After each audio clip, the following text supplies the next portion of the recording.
Today we're diving into Road 96 Mile Zero on the Nintendo Switch, and as a fan of the original Road 96, I've definitely been eagerly awaiting this new release. It takes a departure as well from its roguelite roots into a more linear world with musical segments.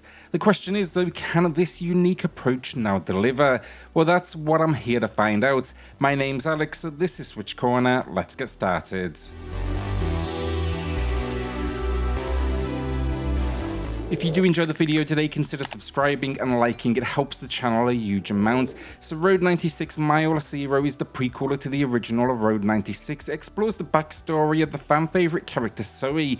Now she is the daughter of the man overseeing the oil department, and she is essentially born into the elite. She is privileged, so Zoe is a unique character to follow as we delve into the darkness of this world. Now alongside her is Kaito, a complete opposite but best friend. He is a worker living in poor conditions and is of course often mistreated. So this game, it is very linear by design, and it explains how and why Zoe fled her home, making it a great story for fans of the original release. Additionally, other characters do make appearances, but the focus here is primarily on Zoe and Kaito and that relationship. Interestingly, Kaito was pulled from another series made by this same studio. That game is Lost in Harmony, also available on the Switch, and that's a musical tale about him losing a friend. The incorporation of his backstory into the game's world though works surprisingly well, and he is a welcome addition to the series. As I noted in the opening, Road 96 Mile Zero, it's a much more linear design than the original, where we would frequently switch up characters that were on the run for the border while meeting a unique but smaller cast along the way.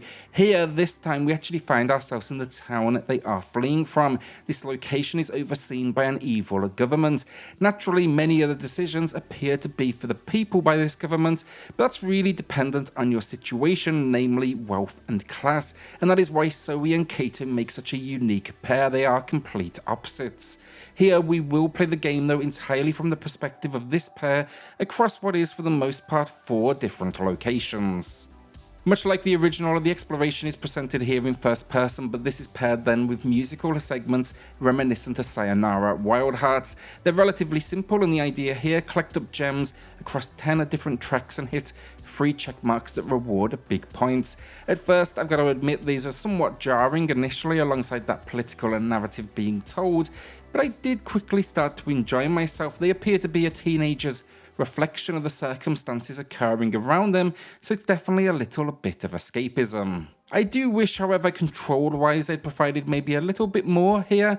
You know, we move with the left stick, we can jump and we can duck, and that really is it. These, though, are designed at least to provide replayability, thanks to quick access to these from the main menu, or at least once you have faced them in the story. Each one of them provides a rank as well as a high score, so you can work to overcome both of those things. Through these moments, the game runs by far the best, with them being responsive, the frame rate appears to be stable, and that's going to be essential here because these are actually the only moments where you can truly fail. That said though, fail enough times, the game will prompt you with an option to simply skip them and move the narrative forward. Sadly though, on performance, the same can't be said of the first person segments. While it's not all areas, more than a few do suffer from frame rate issues that make the experience feel choppy, and it can be particularly frustrating when it leads to a sense of, lag in the responsiveness of the controls. Again, look, not constant, but you will notice it relatively frequently. A big part of this game as well is dialogue selection, floating boxes on screen, and this is particularly frustrating as they've opted for a cursor-based selection method that led to me frequently choosing the wrong option. This same thing goes for menus as well. It's all cursor-based and dragging bars, and it just doesn't work well on console. I'd love to see them evolve the general UI and menus for consoles rather than simply copying and pasting what clearly works well on the PC but not on this platform. I also had an issue during a high stakes moment where text responses, they would overlap, making it particularly difficult to get the result I wanted. When it comes to the exploration, this then is a much shorter experience than the original Road 96, where I found I couldn't put it down. I kept trying new and alternative runs. Here, I was actually wrapped up with the game within around, I'd say, 3.5 hours, and that's basically a byproduct of them being forced into Zoe's story. You know, players know where she is heading, so they need to keep a tighter rein on the events occurring. There are some good new characters to meet, however, and I definitely enjoyed seeing this world. There's even a few additional mini games like building a ramp from wood, spray painting, and delivering newspapers, where the game gives an air of almost first-person shooter for a moment, but it definitely feels so much more restricted than what you may have expected after that original game. I think where I've struggled with this one though, the linear path means we know where it's obviously going. Each character has a morality bar in the upper left. Your decisions are impacting this, but I found it kind of difficult to work out what impact I was truly having on the story. This is essentially saying, am I a rebel or am I questioning what is true?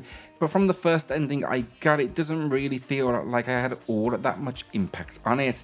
The game does, however, promise multiple endings, but again, as you probably know, they can only deviate so much when it comes to Zoe's story because we already know where she is going.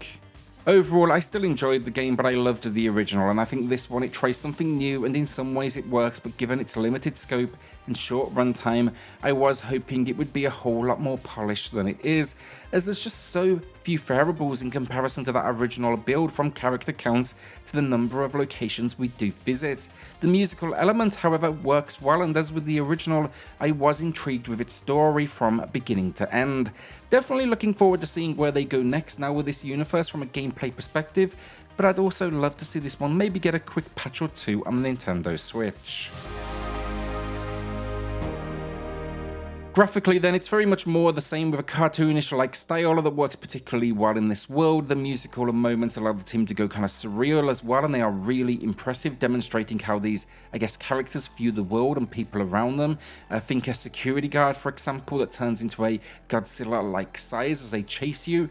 Unfortunately though, like the original, it's not just frame rate, but noticeably low texture work, and again, I'd argue smaller games should have allowed more polish. It is particularly noticeable when you're talking about an item or using it in-game and it's completely pixelated and blocky ahead of you.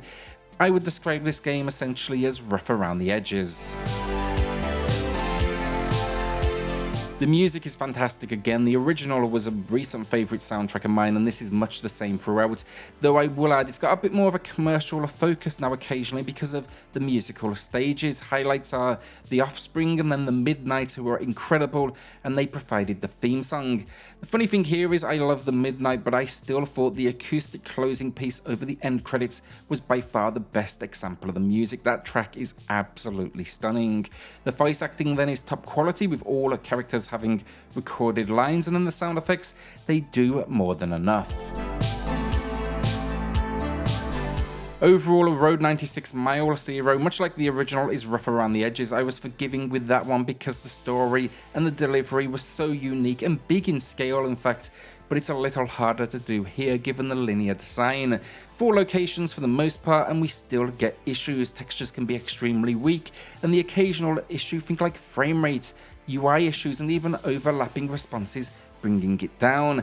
I still do think it's better than average, and it's definitely worth it for fans. It's just the Switch build probably wouldn't be my first recommendation. With that in mind, it's an above average 6 out of 10, and like the original, love the story, love the characters, but this one just lacks a sense of, I guess, impacting the outcome with the decisions being made. It's also short, and I'm not sure there's much reason to head back in unless the musical moments really grab your attention. So will you be checking out Road 96 Mile Zero? Let me know in the comments below. With that, hit subscribe, join us here for reviews and deals daily, and I'll see you all on the next video. Thanks everyone.